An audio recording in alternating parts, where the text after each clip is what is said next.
I experienced my first coup d'etat at the age of 4. Because of the coup d'etat, my family had to leave our native home of Ghana and move to the Gambia. As luck would have it, 6 months after we arrived, they too had a military coup.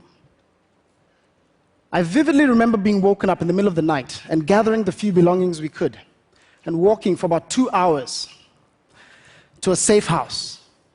For a week, we slept under our beds because we were worried that bullets might fly through the window. Then at the age of 8, we moved to Botswana.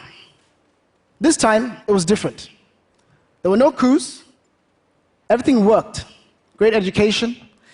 They had such good infrastructure that even at the time, they had a fiber optic telephone system, long before it had reached Western countries. The only thing they didn't have is that they didn't have their own national television station. And so I remember watching this TV from neighboring South Africa and watching Nelson Mandela in jail being offered a chance to come out if he would give up the apartheid struggle. But he didn't. He refused to do that until he actually achieved his objective of freeing South Africa from apartheid. And I remember feeling how just one good leader could make such a big difference in Africa. Then at the age of 12, my family sent me to high school in Zimbabwe. Initially, this too was amazing. Growing economy, excellent infrastructure, and it seemed like it was a model for economic development in Africa. I graduated from high school in Zimbabwe and went off to college. 6 years later, I returned to the country. Everything was different. It had shattered into pieces. Millions of people had emigrated. The economy was in a shambles, and it seemed all of a sudden that 30 years of development had been wiped out. How could a country go so bad so fast? Most people would agree that it's all because of leadership. One man, President Robert Mugabe, is almost single-handedly responsible for having destroyed this country. Now, all these experiences of living in different parts of Africa, growing up, did two things to me. The first is it made me fall in love with Africa.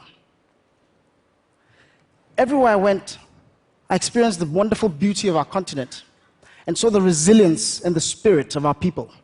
And at the time, I realized that I wanted to dedicate the rest of my life to making this continent great. But I also realized that making Africa great would require us addressing this issue of leadership. You see, all these countries I lived in, the coup d'etats and the corruption I'd seen in Ghana and Gambia and in Zimbabwe, contrasted with the wonderful examples I'd seen in Botswana and in South Africa of good leadership. Made me realize that Africa would rise or fall because of the quality of our leaders. Now, one might think, of course, leadership matters everywhere. But if there's one thing you take away from my talk today, it is this. In Africa, more than anywhere else in the world, the difference that just one good leader can make is much greater than anywhere else. And here's why. It's because in Africa we have weak institutions, like the judiciary, the constitution, civil society, and so forth. So here's a general rule of thumb that I believe in. When societies have strong institutions, the difference that one good leader can make is limited. But when you have weak institutions, then just one good leader can make or break that country. Let me make it a bit more concrete. You become the president of the United States. You think, wow, I've arrived. I'm the most powerful man in the world. So you decide, perhaps let me pass a law. All of a sudden, Congress taps you on the shoulder and say, no, you can't do that. You say, let me try this way. The Senate comes and says, we don't think you can do that. You say, perhaps let me print some money. I think the economy needs a stimulus. The central bank governor will think you're crazy. You might get impeached for that. But if you become the president of Zimbabwe, they say, I really like this job. I think I'd like to stay in it forever. Well, you just can. You decide you want to print money, You call the central bank governor and say, please, double the money supply. He'll say, okay, yes, sir. Is there anything else I can do for you? This is the power that African leaders have. And this is why they make the most difference on the continent. The good news is that the quality of leadership in Africa has been improving. We've had 3 generations of leaders in my mind. Generation 1 are those who appeared in the 50s and 60s. These are people like Kwame Nkrumah of Ghana and Julius Nyerere of Tanzania. The legacy they left is that they brought independence to Africa. They freed us from colonialism, and let's give them credit for that. They were followed by Generation 2. These are people that brought nothing but havoc to Africa.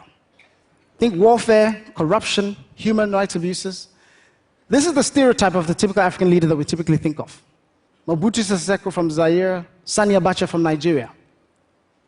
The good news is that most of these leaders have moved on, and they were replaced by Generation 3. These are people like the late Nelson Mandela and most of the leaders that we see in Africa today, like Paul Kagame and so forth. Now, these leaders are by no means perfect. But the one thing they have done is that they've cleaned up much of the mess of Generation 2. They've stopped the fighting, and I call them the stabilizer generation. They're much more accountable to their people. They've improved macroeconomic policies. And we're seeing for the first time Africa's growing, and in fact, it's the second fastest growing economic region in the world. So these leaders are by no means perfect, but they are by and large the best leaders we've seen in the last 50 years. So where to from here? I believe that the next generation to come after this, Generation 4, has a unique opportunity to transform the continent. Specifically, they can do 2 things that previous generations have not done. The first thing they need to do is they need to create prosperity for the continent. Why is prosperity so important? Because none of the previous generations have been able to tackle this issue of poverty. Africa today has the fastest growing population in the world, but also is the poorest. By 2030, Africa will have a larger workforce than China, and by 2050, it'll have the largest workforce in the world. 1 billion people will need jobs in Africa. So if we don't grow our economies fast enough, we're sitting on a ticking time bomb, not just for Africa, but for the entire world. Let me show you an example of one person who's living up to this legacy of creating prosperity. Letitia. Letitia is a young woman from Kenya who at the age of 13 had to drop out of school because her family couldn't afford to pay fees for her. So she started a little business rearing rabbits, which happened to be a delicacy in this part of Kenya that she's from. This business did so well that within a year she was employing 15 women and was able to generate enough income that she was able to send herself to school, and through these women, fund another 65 children to go to school. The profits that she generated, she used that to build a school, and today she educates 400 children in her community. And she's just turned 18.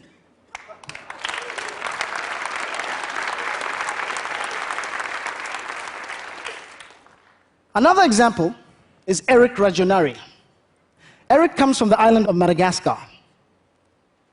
Now, Eric realized that agriculture would be the key to creating jobs in the rural areas of Madagascar. But he also realized that fertilizer was a very expensive input for most farmers in Madagascar. And Madagascar has these very special bats that produce these droppings that are very high in nutrients. In 2006, Eric quit his job as a chartered accountant and started a company to manufacture fertilizer from the bat droppings. Today, Eric has built a business that generates several $1 million of revenue. And he employs 70 people full-time and another 800 people during the season when the bats drop their droppings the most. Now, what I like about this story is that it shows that opportunities to create prosperity can be found almost anywhere. Eric is known as the Batman. And who would have thought that you would have been able to build a multi-million-dollar business employing so many people just from bat poo? The second thing that this generation needs to do is to create our institutions. They need to build these institutions such that we're never held to ransom again by a few individuals like Robert Mugabe. Now, all this sounds great. But where are we going to get this Generation 4 from? Do we just sit and hope that they emerge by chance, or that God gives them to us? No. I don't think so. It's too important an issue for us to leave it to chance. I believe that we need to create African institutions, homegrown, that will identify and develop these leaders in a systematic, practical way. We've been doing this for the last 10 years through the African Leadership Academy. Letitia is one of our young leaders. Today we have 700 of them that are being groomed for the African continent. And over the next 50 years, we expect to create 6,000 of them. But one thing has been troubling me. We would get about 4,000 applications a year for 100 young leaders that we could take into this academy. And so I saw the tremendous hunger that existed for this leadership training that we're offering. But we couldn't satisfy it.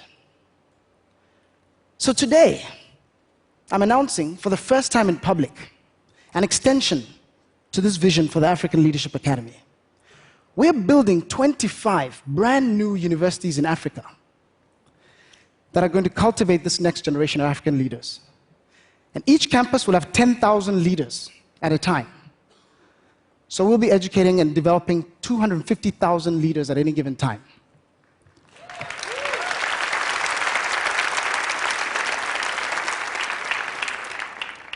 Over the next 50 years, this institution will create 3 million transformative leaders for the continent. My hope is that half of them will become the entrepreneurs that we need, who will create these jobs that we need, and the other half will go into government and non-profit sector, and they'll build the institutions that we need. But they won't just learn academic, they'll also learn how to become leaders, and they'll develop their skills as entrepreneurs. So think of this as Africa's Ivy League. But instead of getting admitted because of your SAT scores, or because of how much money you have, or which family you come from, the main criteria for getting into this university will be what is your potential that you have for transforming Africa. But what we're doing is just one group of institutions. We cannot transform Africa by ourselves. My hope is that many, many other homegrown African institutions will blossom. And these institutions will all come together with a common vision of developing this next generation of African leaders, Generation 4. And they'll teach them this common message: create jobs, build our institutions. Nelson Mandela once said, every now and then, a generation is called upon to be great. You can be that great generation. I believe that if we carefully identify and cultivate the next generation of African leaders, then this Generation 4 that is coming up will be the greatest generation that Africa, and indeed the entire world, has ever seen. Thank you.